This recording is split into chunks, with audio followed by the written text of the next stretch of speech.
जिले की जिम्मेवारी लेकर जिन्होंने काम शुरू किया और उस दायित्व पे मेहनत से काम करते करते करते करते विभिन्न दायित्व निभाते हुए दिल्ली में आप नॉर्थ एनसीडी के मेयर रहे।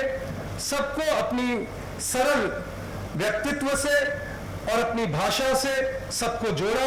आज बहुत सौभाग्य है कि वो दिल्ली प्रदेश के हमारे नवनियुक्त अध्यक्ष है। मैं आज इस कार्यक्रम में अध्यक्षीय भाषण के लिए आदरणीय आदेश गुप्ता जी को निमंत्रित कर रहा हूं। जोरदार तालियों से स्वागत कीजिए।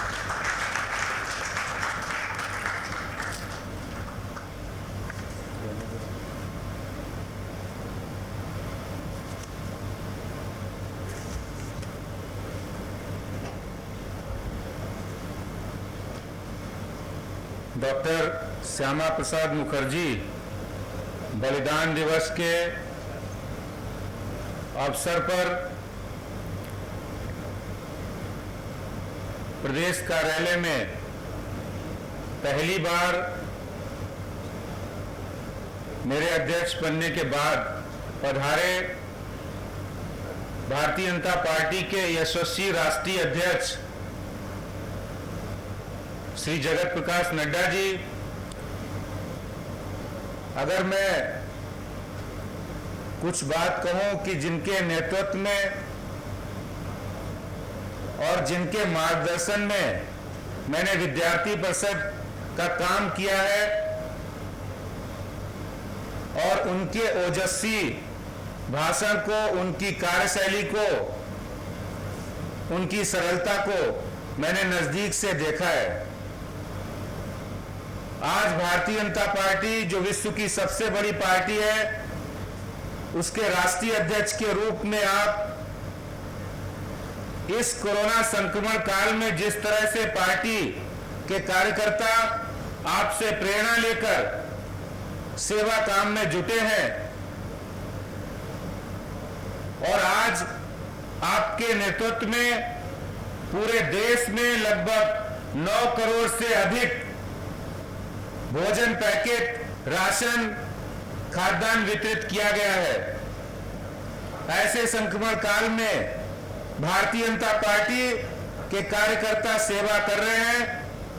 हमारे यशस्वी राष्ट्रीय अध्यक्ष आदरणीय नड्डा जी के नेतृत्व में मैं चाहूंगा एक बार जोरदार करतल ध्वनि के साथ उनका स्वागत, अभिनंदन करेंगे।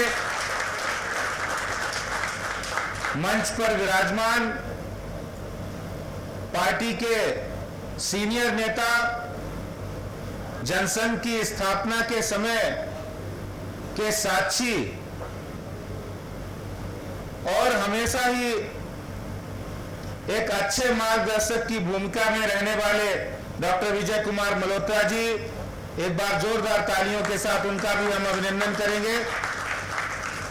मंच पर विराजमान भारतीय जनता पार्टी के राष्ट्रीय उपाध्यक्ष, दिल्ली एवं उत्तराखंड के प्रभारी और कार्यकर्ताओं के लिए सदा सुलभ, सरल, ऐसे स्वभाव के धनी आदरणीय श्याम जाजू जी, एक बार जोरदार तालियों के साथ उनका स्वागत, अभिनंदन करेंगे।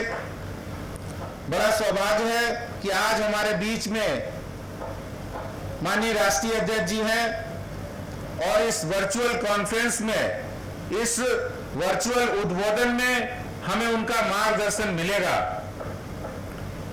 इस वर्चुअल कॉन्फ्रेंस में हमारे सामने हमारे संगठन महामंत्री आदरणीय सिद्धार्थन जी हैं, जिनका मार्गदर्शन हमेशा मिलता रहता है। प्रदेश के सभी पदाधिकारी यहाँ उपस्थित हैं, लेकिन लाखों हजारों कार्यकर्ता पार्टी के जो इस वर्चुअल कॉन्फ्रेंस से कनेक्ट हो चुके हैं, जुड़ चुके हैं, और उनमें से मैं उल्लेख करना चाहूंगा डॉक्टर हर्षवर्धन जी, जो हमारे केंद्रीय मंत्री हैं, सांसद प्रवेश साहब सिंह वर्मा जी, मीनाक्षी लेखी जी, मनोज तिवारी जी, विजय गोयल जी, गौतम गंभीर जी, हंसराज हंस जी, नेता प्रतिपक्ष रामवीर सिंह विधूड़ी जी, हमारे पूर्व अध्यक्ष सतीश उपाध्याय जी, पूर्व अध्यक्ष विजेंद्र गुप्ता जी,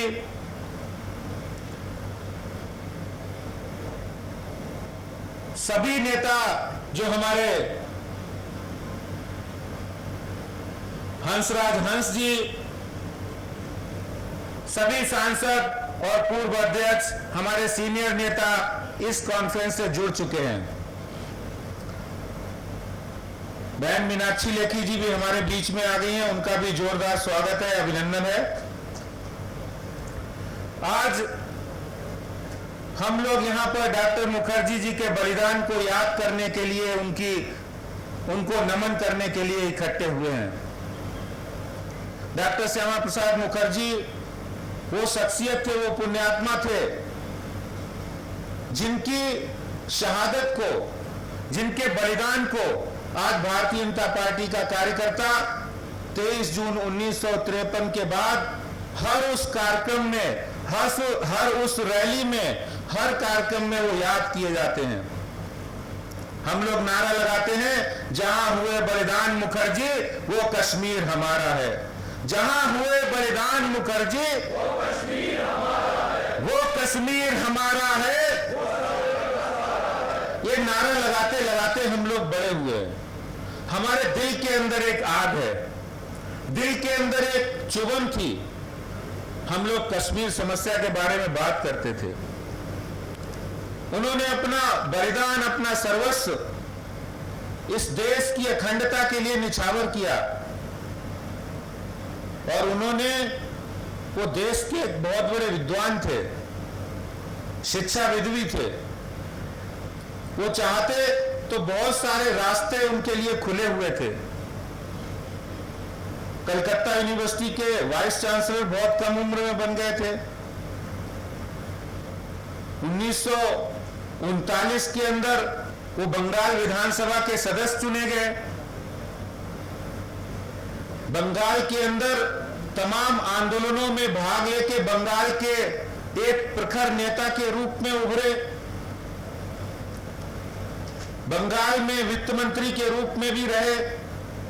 लेकिन जो एक आग थी देश के लिए कुछ कर गुजरने की, डॉक्टर मुखर्जी जी,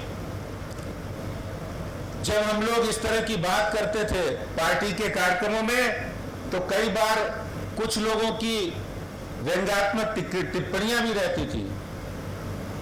करे कश्मीर में धारा 370 कौन हटा सकता है?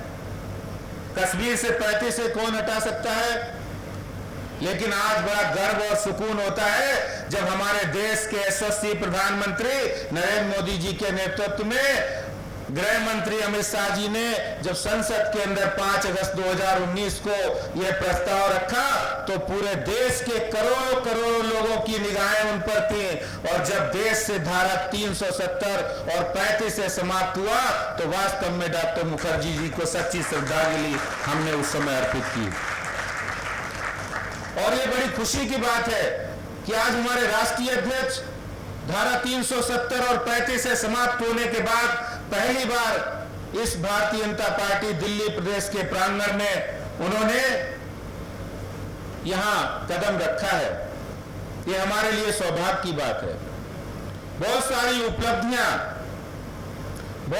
उपलब्धियां डॉक्टर मुखर्जी जी की रही हैं, लेकिन मुझे जो दो बहुत बड़ी उपलब्धियां समझ में आती हैं कि डॉक्टर मुखर्जी जी अगर बलिदान नहीं होते, अगर डॉक्टर मुखर्जी जी नहीं होते, तो शायद कश्मीर के अंदर जो आज निर्विघ्न रूप से हम लोग मां वैष्णो देवी माता के दर्शन के लिए जाते हैं, हम लोग बाबा अमरनाथ जी के दर्शन के लिए जाते हैं, वो शायद नहीं जा पाते, क्योंकि उस समय वीजा परमिट लगता था कश्मीर में। उन्होंने जब आंदोलन शुरू किया था कि इस एक देश के अंदर एक विधान, एक प्रधान, एक निशान होगा, इसको लेकर आंदोलन किया था, जिसके फलस्वरूप उनको बंदी बनाया गया इसी परमिट न होने की वजह से। उन्होंने कहा था, मैं सांसद हूं, मैं इस देश का संसद का एक प्रतिनिधित्व करता हूं, तो मुझे इस देश की संपूर्णता, जो कश्मीर हो या भारत कश्मीर से अलग कोई हिस्सा, कश्मीर में जाने से मुझे कोई रोक नहीं सकता। इस आंदोलन के फलस्वरूप परमिट नहीं होने से उनकी गिरफ्तारी हुई, और गिरफ्तारी के बाद जिस रहस्यमय परिस्थितियों में उनकी मृत्यु हुई, उनका बलिदान हुआ, उसके बाद ही कश्मीर से परमिट हटाया गया और आज पूरे हिंदुस्तान के लोग मां वैष्णो देवी और बाबा अमरनाथ जी के दर्शन करने के लिए बिना परमिट के जाते हैं, निश्चिंत रूप से जाते हैं। डॉक्टर मुखर्जी जी के बारे में इतनी बातें हैं कि जिनको आज भारतीय जनता पार्टी के कार्यकर्ताओं को भी बहुत सारे इतिहास, उनका इस देश के अखंड भारत के इतिहास में, भारतीय राजनीति में बहुत बड़ा योगदान है। इन सब बातों को आज हमारे यशस्वी राष्ट्रीय अध्यक्ष आदरणीय जगत प्रकाश नड्डा जी रखेंगे। मैं आपसे इतना कहना चाहता हूं कि आज भारतीय जनता पार्टी का कार्यकर्ता, दिल्ली प्रदेश का कार्यकर्ता जिस कोरोना संक्रमण काल में भी बहुत अच्छे ढंग से, बहुत सक्रियता के साथ लगा है, ये सब जो हमारी प्रेरणा है वो आदरणीय नड्डा जी की प्रेरणा से हम लोग ये काम कर रहे हैं और ये काम अनवरत करते रहेंगे। बहुत बहुत धन्यवाद। जय हिंद, जय भारत, भारत माता की, भारत माता की। जहां हुए बलिदान मुखर्जी, जो कश्मीर हमारा है,